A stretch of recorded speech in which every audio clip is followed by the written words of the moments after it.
So how do we develop cover crop mixes for pastured pigs that fit our environment? One of my biggest challenges when I started growing cover crops was where to get started. With so many different geographical locations, especially in the United States alone, I got a lot of conflicting answers from the internet and even from my local forage specialist at my extension office. So in order to help answer that question today, we've got one of the most knowledgeable people in the field of cover crops, Keith Berns with Green Cover Seed.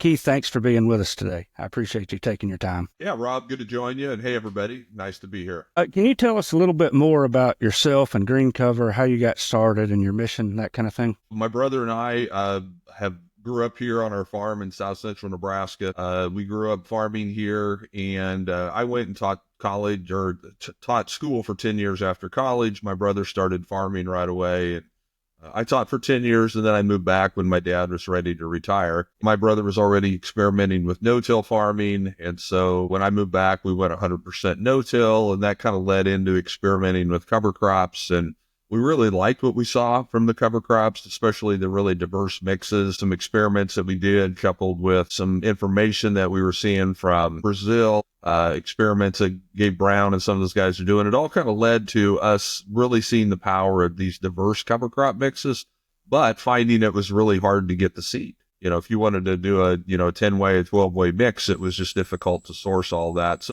in 2009, we decided that we could help source that, for ourselves, and then also for, friends, neighbors. I hadn't really thought about how big it might get. From 2009 to now, it's really grown. And, now we've got 60 employees and we ship 30 million pounds of seed to all 50 states. And it's obviously become much larger than the farming operation. But it's been a real blessing because of the people that we've gotten to meet and the things that we've been able to learn from our customers and just the number of people we've been able to help. And, when we started Green Cover, it was really based on that concept of diversity. And so our mission statement is, we exist to help people regenerate, share, and steward God's creation for future generations. So that's what we're passionate about. That's what we get up every morning wanting to do. Well, it's amazing to me to see how much of a difference, and I'm obviously just a few years into this process, but how much of a difference cover crops and kind of working with nature, God's creation, things fit so well together, especially in pastured systems. Now, I assume most of your experience, at least initially, was in row crop farming and cover crops, although now you've got, I'm sure, bacoodles of experience. Yeah, I mean, it's planted into row crop scenarios, but I would say that probably close to 50% of all the seed we send out the door is with the intent or the possibility of being grazed on those row crop acres.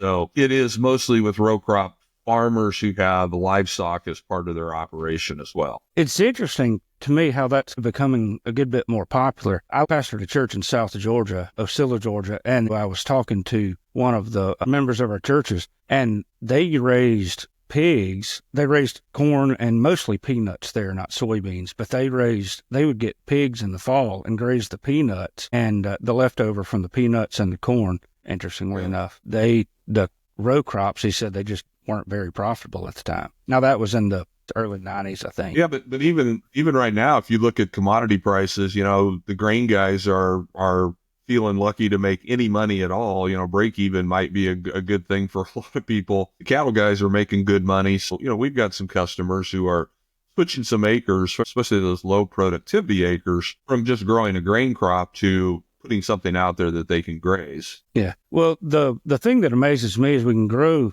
crops that are beneficial for soil health and also graze livestock on them and are profitable as well. So the first year I tried cover crops, I grew sorghum sudan grass in a part of a market garden in Georgia. We had access to all the compost in the world that we could get, and I kind of abused that probably. And when I moved back to the farm and we had these clay soils and just didn't have a way of creating enough compost to improve them, and I planted sorghum sudan grass and just as a trial run, and I'd planned on using a Ford 1710 tractor that my brother had with a little finish mower behind it to mow it, to allow it to regrow and, produce that biomass. And it went from a couple feet tall where I thought I could mow it to 6 feet tall, and it seems like just a week. I mean, it wasn't quite that long, but I wasn't on it fast enough, and I had to put the cows in it. to, and I grazed it to the ground, and it amazed me. I got three really good grazings on it, and another half of one before the frost killed it. And that's kind of how I learned about y'all shortly thereafter. I'd watched a lot of y'all's videos, which, by the way, y'all not only in just supplying seed, but y'all have some of the best resources on cover crops, from webinars to your test plot tours and everything else, that I would encourage people to check out on YouTube. But I called Jake, and at the time, I think he lived in the Jackson area in Mississippi here, but he was our sales rep for the area, and he gave me some ideas of where to get started, ordered some seed and tried some things out. It's funny. I tried mung beans that year, or a year or two after that, and baldy safflower, and I've never tried it again. And I just didn't know enough about what I was doing to see how valuable I think those crops particularly could be. There's so many different factors, from warm season cover crops and cool season cover crops, annuals, perennials. Can you just give a broad scope of what those different classes, the warm season versus cool season cover crops, are, and how they might work in different environments? Yeah, as we look at the cover crops, and we have, well over 100 different types of cover crop species, there's different ways you can classify them. Certainly warm season and cool season. Then you have grasses and broadleaves. And so when we build a mix, we want to maximize the diversity, as much as possible, as much as what makes sense. And so, what we look at wanting to do, if possible, to have a warm season legume and a cool season legume, a warm season grass and a cool season grass. Then something from the Brassica family. All the Brassicas are cool seasons. That'd be your radishes, turnips, collards, rapeseed, all of those. Those are all cool season. And then we want good representation from that other broadleaf family, because that's where we bring in all of the plant families. And when we talk about diversity, having plant family diversity is really important, because all the legumes are in one plant family, all the grasses are in a second plant family, and all the Brassicas are in a third plant family. But when we get into these other ones like flax and sunflowers and buckwheat and chicory and plantain, each one of those is in its own family. And they're in a different family because they have uniquely different characteristics. And those characteristics affect not only how it grows above the ground, but also how it grows below the ground. And more importantly, the root exudates that it's putting into the soil to benefit and to grow and to cultivate its own families of bacteria and other biological organisms. So we want diversity above the ground so we can have that diversity reflected below the ground as well. So again, it depends on your environment and your context and when you're planting, but ideally we would want to see a warm and a cool season legume, a warm and a cool season grass, something from the Brassica family, and then ideally 3 or 4 of these other things that, get us up to 6, 7, 8 different plant families if possible. So when we're thinking about kind of getting the cover crop, like a warm season cover crop that'll help build soil, but also intended kind of for grazing. So what would you do for soil builder, but also grazing, like in Mississippi for the summer? For the summertime? Yeah, I mean, if it's growing through the really brutal heat of the summer, then we probably aren't going to do a lot of cool season things, because, if it doesn't make sense, let's not put them in there. Let's not force it. But we've got some really good things that will handle heat. So cowpeas, for example, cowpeas and sun hemp handle heat really well as a warm season legume. The mung beans that you mentioned earlier are very similar to a cowpea. They're just a little more determinate, a little shorter season. So it kind of depends on where you want to be there. So I would look at definitely those two for that. Now, I don't think you can plant sun hemp in Mississippi, unfortunately. I think they still look at that as a noxious weed. Yeah. Yeah. So cowpeas for sure would be a warm season legume that would be really good. If you're doing a food plot, actually, one of the best things that we found is a plant called ashinomedy, or American joint vetch. It's really expensive, but man, does it ever, it's got a deep, deep root system, and it can grow very aggressively. It's one of the few things that our wildlife consultants, we work with Dr. Grant Woods, and it's one of the few things that he's found that can both take the summer heat, take dry weather, but also stand up to deer browsing pressure. So it's kind of expensive, but it's one that we've started including in a lot of those summer deer mixes. From a grass standpoint, again, it depends on what you're grazing. Sorghum Sudan you can't beat it for the amount of honey it puts out. There's all kinds of different traits you can get in it: brown midrib, photoperiod sensitive, brachytic dwarf. So depending on your situation, we would probably pick one or two of those that we feel like would fit you best. And then pearl millet would be another one that would be in that grass family that just really grows nicely, has a extensively fibrous root system to help build soil, regrows really well, so it can stand up to multiple grazings. Again, in the heat of the Mississippi summer, I don't know that I would do much cool season grass. If you were starting to get later in the season, like planting in August or September, where it's going to grow into the fall, then I would start looking at including some oats or barley or triticale. But if you're on the front end of the summer, probably wouldn't do that. From a brassica standpoint, we love the collards. The impact forage collards are really well adapted. They're, one of the parents of that hybrid is a Georgia Southern collard. So it's designed to stand up to some southern heat, but it's also got really good cold tolerance and very high protein. So it's one of the highest protein greens you can have out there. So it's really good grazing. And then from that other broadleaf category, we'd be looking at things like sunflowers, safflower, okra. Okra actually is a really good grazing plant. The animals will eat the leaves and the fruit. They tend to leave the stems alone, and then it regrows new leaves and more fruit. So it can be a very productive plant, from that standpoint. So, it'd be things like that we would put together for a Mississippi summer. And I wouldn't necessarily adjust it a lot as I moved it north, as long as it was, as long as we're looking at growing in that period of the most intense heat. The north gets very hot as well, just not for as long. And so again, depending on what that time frame looked like, we may start slipping in some cool seasons if it was going into Minnesota and we knew that it was going to be growing into, the fall is just going to come earlier there. So again, that's where we might start slipping in some oats or some vetch or some field peas, to balance out both cool season and warm season. So, there's a lot of factors that go into that, but we try to take all those into consideration.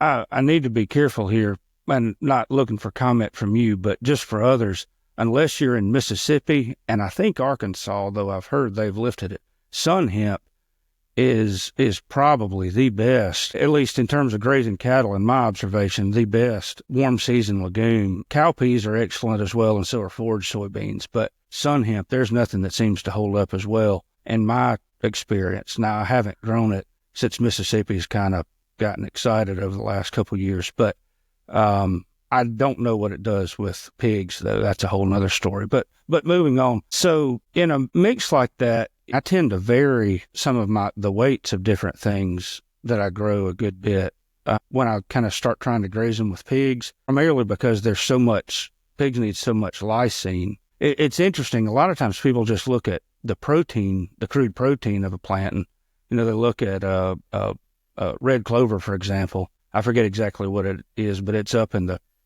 20 some odd percent, usually 18%, depending on stage of growth and all. Buckwheat is only about 14% of the forage, sometimes 15%.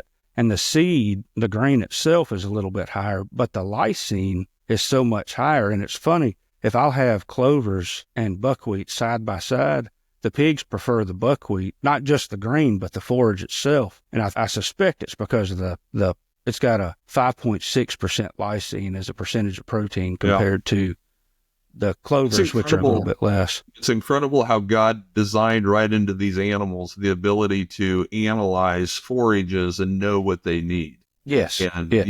Every class of animal is like that. I will, except humans. Yeah. I don't know if we're smart enough to know what we need, and we eat a lot of the wrong things. Where animals, given a choice, they will eat the right things. Yeah. But you have to give them a choice. Yeah.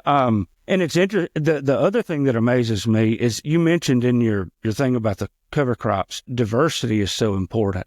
And y'all drilled that into so many of your videos that you publish on YouTube, whether it's, webinars or others. And one of the things that I found out, the more diversity that I have, the better the pigs perform, partially because I suspect it's the balance of the different amino acid profiles of the forages.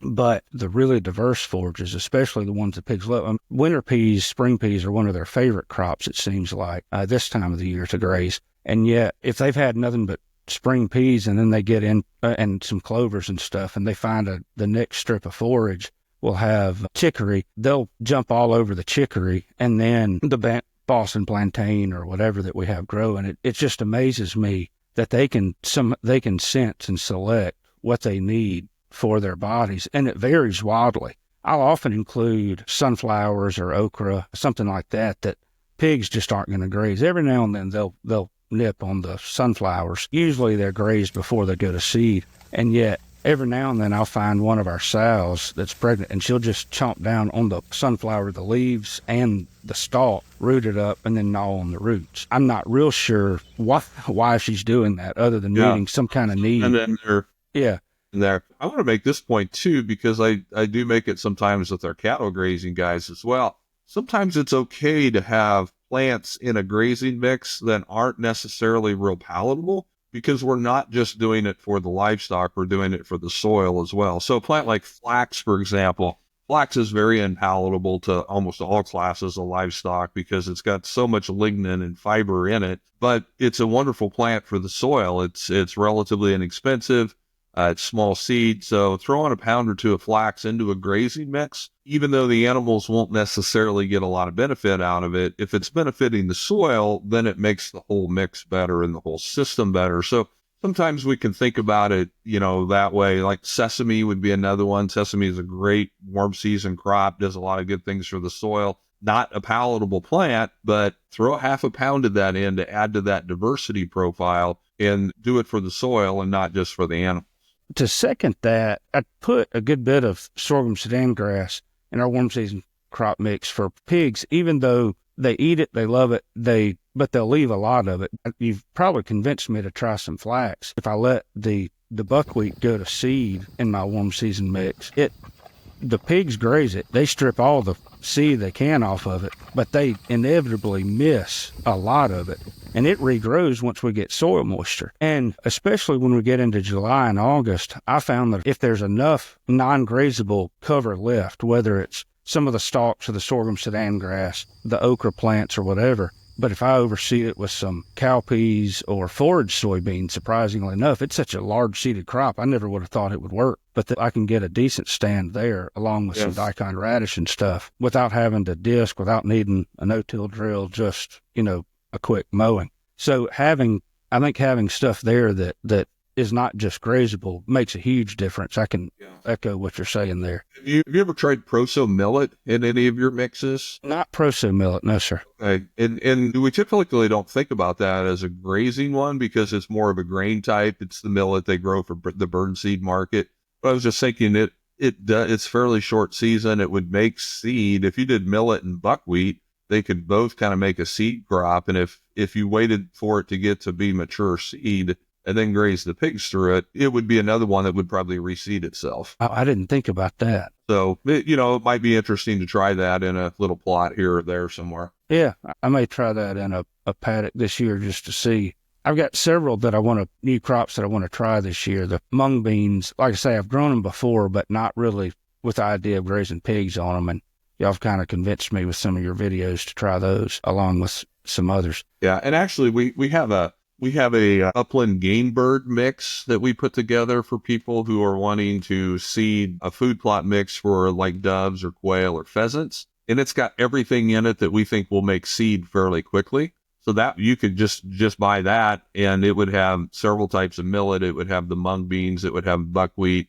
It would have all these things that are going to be good seed producers. It'd be interesting to try that to see if you could, grow a little bit more of a grain crop for the pigs out there. Yeah, it would. How long do mung beans take to actually seed out? Do you know off the top roughly? Well, like here in Nebraska, if we plant mung beans, and they need 70-degree soils to really get up and going pretty quickly, which obviously you're going to get way faster than we will. But if we plant them, the end of May, they'll be putting pods on in probably mid-August and probably be mature seed by end of September. So 90 to 100 days. Yeah, 90 to 100 days. That'd be a good one to try in a field just to see how it works. There's most of what I'm growing and I'm grazing, the actual forage. Sometimes there'll be seed like the buckwheat, the grain, but I think I'll try that as well. So off the top of your head, that upland game mix, do you have any idea what rate you plant that 40 pounds to acre, 100 pounds to acre? Yeah, I would say probably 30 to 40, because it's mostly all warm season stuff. So somewhere in that area. Yeah, and of course people can check out your website as well, but I'm trying to think of some crops that may work well for that somebody that's wanting to try an acre or two can order. Once you start ordering 100, 200 pounds, shipping costs tend to be high until you get to that, less than truckload, that pallet type. Yeah. And yes, so we've done a lot of work over the last several years putting together what we call the pre-made mixes. When we started, we, didn't have very many of those. And so we were just trying to custom mix for everybody. And that just got to the point where we couldn't do that, even with the volume that came through. So now we probably have 20 different pre-made mixes, cool season soil builder, cool season grazing mix, warm season soil builder, warm season grazing mix. So it kind of fits the niches, pollinator mixes as well, the upland game bird mix, those types of things. We've got, several exclusive, ones that were designed just for deer food plots with Grant Wood. So, there's a lot of those pre-made mixes on our website. And yeah, the shipping, generally if you're below 300 pounds or so, then it's all got to go UPS and FedEx, and that just kind of gets expensive. Generally, when you start getting 350, 400, 500 pounds, then it can go on a pallet. Then the cost per pound of shipping really drops. And so best thing you can do is to find several friends and put your order all together, order 1,000 pounds, 1,500 pounds or whatever, have it all shipped to one location, and then just split the costs. And that makes the shipping much more palatable. Yeah. I think it was last spring I ordered the spring peas and oats. I can't remember his name off the top of my head now. Dylan, yeah. Anyway, and it turned out well. I did not plant it very well in some areas. But anyway, in our fields where we're doing cover crops before grass pigs, it performed really well. And that's kind of what's got me excited about trying those spring peas. We had talked about some. In a cover crop mix that we're grazing for pigs, for me, it seems like a lot of y'all's grazing mixes get to be the cost per acre to plant winds up being between $30 to $50, give or take a little bit for the seed. Of course, it depends on a lot of different factors. But for pigs, I tend to increase a lot of the crops. In fact, you'd probably tell me that I was wasting a lot of seed. And I probably do to some extent. Like chicory is one of the ones that I've found that it's a perennial, and the seed cost is, nearly $5 a pound? Yeah, it's $5.40 or something a pound. It's small seeds. There's a couple 100,000 seeds per pound. Yeah. Oh, and that's another thing that I think people often they'll look at a bag of seed and say, "Hey, this bag of crimson clover is $50, $100 a bag, and this bag of Balanza clover is $150 to $200, whatever it is." I don't remember off the top of my head. And yet the Balanza clover is so small seeded, you plant it, 3 to 5 pounds per acre. Yeah. Even in a solo mix is just about, it's more about the cost per acre than the bag, I think, that will help people kind of view some things. But back to the chicory, I plant it, even though it's a perennial, and people tend to put it more in their perennial pasture mixes. And it works beautifully with some clovers and a fescue pasture. But I use it almost as an annual. When I graze it with pigs, the pigs just destroy a significant portion of it over the course of a summer. I'll graze it 3 or 4 times with the mixes, and they'll destroy about anywhere between 30 and 80% of it, depending on some different factors. And so I just reseed it and grow it like an annual. And it sounds almost wasteful, but the cost savings, on an acre of ground, for example, if I can get 6,000 pounds of dry matter, that's 3 tons. That's at least a ton to ton and a half worth of grain for the pigs. Yeah. If they consume about half of it, the cost savings is $300 or $400 for that acre. That's not including planting costs, whatever else. And so I tend to plant some things at a higher rate. I plant buckwheat at 20 pounds to the acre with sorghum Sudan grass. That's almost a full rate. But one of the things I found is it grows so quickly. And the sorghum Sudan grass, it sprouts, it germinates. But unless I give it nitrogen, it takes about 60 to 90 days to really start to take off in our soils. And by that time, the buckwheat's just about played out. Honestly, I probably graze our sorghum Sudan grass too tall. I probably ought to graze it a little bit sooner. But I try to encourage people to think about the cost savings in grain in addition to their seed costs, because it's very different with cattle. Cattle, okay, you got a grass pasture, you plant something, interseed it. Yeah, you'll get grazing out of it. But with pigs, we've got $200 or $300 worth of grain costs for each pig that we raise. Yeah. Well, with chicory's a really unique plant because all parts of that plant are edible and nutritious, even the root. And, they make, a coffee type thing out of chicory root. And so even if those pigs are digging that up and eating it, they're getting a lot of nutrition out of that root. And that's probably part of the value you're seeing from that chicory. And the other thing with pigs, because they are so destructive, I think if you look at planting some of these perennials, if they have good value, like what you're talking about, but considering them annuals, then you don't have to manage your pastures quite as much as if you were trying to preserve a perennial planting, with pig grazing. So I don't think that's a bad way that you're doing it is, and looking at that cost as an investment, especially with the value of pastured pork. I mean, if you got to spend a little bit more to feed them and grow them, you're going to be getting that back out with the value of that meat. Certainly.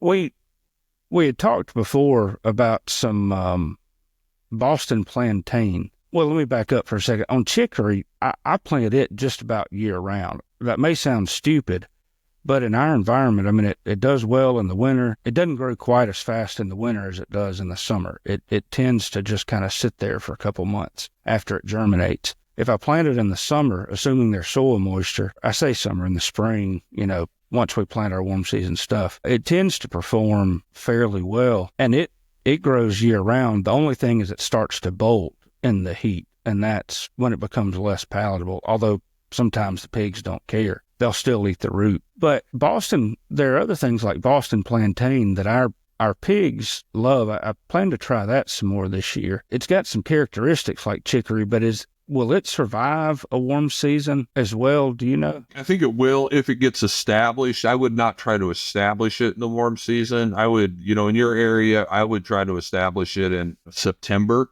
early October, something like that. Let it get a root system down. It's chicory and plantain are both very deep-rooted forbs. They're excellent at providing minerals for the livestock class because they're so deep-rooted. They're bringing up some of those nutrients from down deeper that other plants don't get. And so they're very high in mineral composition. And, when people are grazing livestock in pastures that have chicory and plantain, the animals don't consume near as much free choice mineral because they're getting it from the plants, they're getting it from the soil, which is the best way to do it. And they both also have some natural anthelmintic properties, which means they're kind of natural dewormers, good for internal parasites, which, are always a concern when you're, grazing and grubbing and things like that. So, they've long been used as kind of medicinal herb type things. I've actually got some dairy guys in Vermont who are doing almost solid seeded chicory and plantain pastures for some of their dairy animals. They're seeing much better production with that, even over grass. Really? Really interesting. Yeah, I don't know a lot of people doing that, but it's just really interesting that they're seeing such good responses from that. It's interesting. Our cattle will eat chicory. In fact, they relish it when it's a small percentage of the pasture. They'll rush to where they find the chicory in the field, in the pasture, and then graze it before other things. But I've also noticed that if I plant it at the rate that I'll do with pigs, they don't seem to it as readily. And I assume it's because of the tannins or something. I'm not sure what the deal is. But it's kind of interesting that he's doing that much plantain and chicory for dairy. You were talking about some brassicas in the warm season. A lot of times during the middle of the summer, I'm just trying to plant whatever seed I have on hand. So sometimes it's whatever's left over from the spring plantings. Our local farm supply store carries dwarf Essex rape. Obviously, it's not the best forage for most livestock. It just doesn't produce as much as the hybrids and some of that kind of stuff. But I tried planting some dwarf Essex rape with a warm season cover crop mix. It turned out the seed was purple top turnip and not the rape. but it produced actual turnips and produced forage in that warm season. And I'm talking about June, July, and August. I'm not sure how it does that. I don't know if it creates some kind of microclimate or something or what. Yeah, I think it does. If you had those brassicas by themselves and they were absorbing the full impact of the sun, they had to absorb all that solar energy, and in a southern summer, it would curl them up pretty good and they wouldn't do great. But when you have them with some sorghum or some sunflowers or something that's taller, that's providing a little bit of shade, it's a bit of a balancing act because they need some sunlight, obviously, to photosynthesize and to grow, but they don't need the full sunlight in order to, kind of cool them off a little bit. So yeah, we see, using a pound or two in a summer mix. And you got to be careful you don't get your sorghum too thick, because sorghum can just swallow everything up and, just eliminate all the sunlight, and then you don't get much at all. But if you've got those ratios right, yeah, some turnips, rapeseed, like I said, collards are our favorite because it handles the heat, but it's going to be significantly higher in protein. They can be great. The turnips, if they, make that bulb, that's going to be great. One other thing that I don't know if you're using this in any of your mixes or not, but would be fantastic for pigs would be to throw in some of the cucurbit blend, squash, gourds, skins, melons. We've got some relatively inexpensive, cucurbit seed, and then anything that they would make that produces any kind of fruit at all, I would think those pigs would go crazy over. Gosh, yes. I noticed that y'all have just a cucurbit mix. I guess it's, you throw all the seeds together. Mm-hmm. And I've got that in my cart to order, actually, because the way I plant, I don't always get full stands of anything unless I just disc the soil over, level everything out. And I'll do that normally in the fall when it's so dry we can't do anything anyway, and then irrigate. But inevitably I'll have these little areas where there's 10 square feet or 100 square feet kind of mixed around and that have a little bit of buckwheat or, but something's thin for whatever reason. And those cucurbits, the pumpkins, gourds, I guess melons are cucurbits as well, aren't they? But whatever, they would fit in really well there. I'm assuming that impact forage collar that y'all have would be much better even than the dwarf Essex rape or something, just in terms of heat tolerance, but also producing more grazing biomass or whatever. Yeah, it will. I had one of my customers in South Texas. He's south of San Antonio. So, that's pretty hot, pretty harsh climate down there. Yeah. He's had some of those collards. We talk about up here, we talk about things overwintering. He talks about things over summering down there. And he said he planted them in the fall. They grew, they over summered. So they survived the Texas heat and actually grew through into the next fall and the next year too. So he loves those collards because he says they're really heat tolerant. Obviously, they're going to be plenty cold tolerant for your winters, but they're going to be enough heat tolerant, and they're high protein. We've tested the leaves on those things, dig them up out of the snow and test the green leaves, and they were 26% protein. Oh, wow. So it's really high quality forage. How important are varieties of different plants?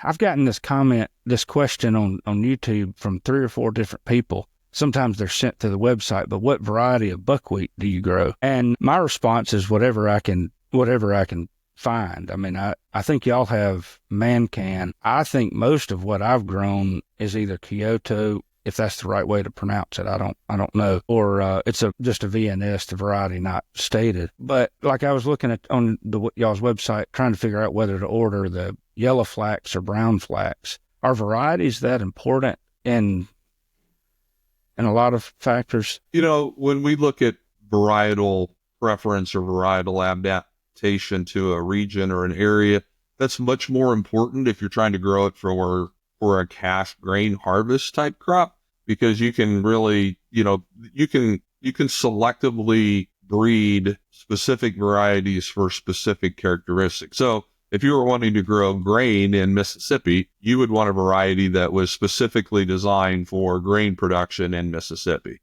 But for the most part, that's probably not what you're doing. You're wanting more of that general purpose, vegetative growth. If it produces some grain like on the buckwheat, great, but that's not our main purpose. Then variety isn't quite as important. The other thing is, when we look at for cover crops, you're looking at, do those varieties have a protection on them? So like, for example, a lot of the triticale, the better triticale varieties are all newer varieties and they're protected varieties. So, we can grow them, but we have to get a license. We have to pay a royalty. So then that makes them a little more expensive. So to keep seed as inexpensive as possible, we really have to look at, is that royalty worth paying or not? And then it also would be then, if you wanted to save that seed, you would have to be really careful about, what the legality issues of saving, and especially if you were trying to resell any of it. So, variety selection can be important, especially if you're growing grain. If you're just doing it as a forage crop, I don't think it's nearly as important. Yeah. And of course, there are some exceptions, I guess, like especially with the sorghum sedans. I mean, I've never tried it yet, and I'd like to at some point for our cattle, maybe this fall, but you've got some BMR dwarf varieties of sorghum sedan grass that, at least from what I've understand from y'all's videos, they hold up a little bit wetter as a standing for it, grazing them after they frost. They're not as tall, so they don't fall over quite as easy. And a lot of some of those factors, I guess, play in. My biggest thing is, if people give most of the cover crops a chance, if they just try something, they're not always going to make the most benefit out of it, but just giving something a try. I think a lot of y'all developed with Dr. Woods, the mixes that you do for deer plots. I'm having a brain lapse now. I can't remember. But y'all have got like a summer release and a fall release. And shipping is included on those, it looks like, on the website. Yes, on those we priced it with free shipping because that's how most people are used to buying that. So to kind of be competitive in the marketplace. But I will tell you this, there's no such thing as free shipping. I don't care whether it's on Amazon or anywhere else. You're built into the price. And so what we've done on that is, we've had to, when you do free shipping, you have to basically base it on shipping one box, wherever. So there's pretty good discounts as you build volume within that shopping cart on those products. I think if you order like 40 bags, it's like a 25% discount. It's not a discount on the seed. It's essentially a discount on the shipping that it would cost to get it to you. So just looking at a pre-mixed mix that someone could purchase, they've got some pigs, raising 2 to 4 or 5 pigs, and they want to try. I think that those mixes are probably the best place to start without kind of, I know they're designed more for deer, but looking at the mix in there, it seems like those are the best places to start without having to try to put together a lot of different things. Of course, I'd add a little more buckwheat or chicory to them personally, but they could always buy another pound or two of chicory to put in that mix. You can buy all that stuff by itself. Yeah. So anyway, I appreciate your time. I know you've got really busy schedule. Can you give everybody just a little bit of an idea where they can get in touch with Green Cover? And the Smart Mix Calculator, by the way, is a phenomenal resource too. Yeah. So like you mentioned, our website has lots of good resources, just greencover.com. You can go to there. You can view all of you can go to the store part of that. You can view these pre-made mixes that we've been talking about. There's hundreds of different blog posts. We've got these resource guides that you see back here. You can download all of those for free, and there's tons of good articles in there about soil health and farmer profiles, articles from really smart people like Christine Jones and John Kemp and Gabe Brown. So you can get tons of information there. And then our YouTube channel, just go to YouTube and search for Green Cover Seed. We've got like 400 videos on there now that, have just really high level content as well about the species and about how to use them. And then finally, you mentioned the Smart Mix Calculator. You can go in there and play around, design your own mix if you want. It tells you the plant family that it's in. It will tell you seeds per pound, and it will show you exactly what it's going to cost as well. So you can kind of play around with that and, experiment with building your own mix if you want to, and then you can compare it to some of the pre-made mixes that we have also. And even if they wanted to try something on their own for grazing, your grazing resources there are kind of more targeting ruminants, though pigs will certainly benefit from there, but it actually gives them a chance to pick which species out of each of those different categories. Yep. And with a little bit of knowledge, they can increase the legume components and brassicas, and then the forbs, if they have a little bit of an idea of, hey, chicory works well, plantain works well, buckwheat, whatever. That'd be a really good benefit. But I really do think a lot of the best places to start, just based on my observation anyway, is a lot of the stuff